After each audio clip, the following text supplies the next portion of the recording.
Ошол шайлоодо баардык сөзгөчүлүк жаңы конституция менен жаңы система менен шайлоо жүргүзүлүп жатпайбызбы? Анан ошон үчүн республикалык штабтын жетекчилиги дагы мурдакыдай кабинет министрлигинин башчысы эмес, ушундай коопсуздук кеңешинин төрагасы болуп сиз бекитиңиз да, сиздерге карап калды дегенде иш анан канчалык деңгээлде ошо элдин үмүтү акталат, шайлоо таза өтөт деп ишеним бересиз?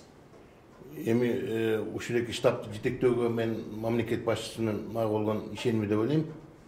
Билесиздер, буга чейин көптөгөн мамлекетте көп жылдардан бери жаңжалдар болуп келатат, жана төңкөрүштөр болуп келатат. Ошонун кесепетинин бирден бир себеби болгон бул шайлоолор убагындагы мыйзам бузуулукка жол берүү, бийлик тарабынан коомдук коопсуздукту сактап бере албагандык деген акыйкат шайлоону өткөрө албагандыктан ушунун баары болгон да.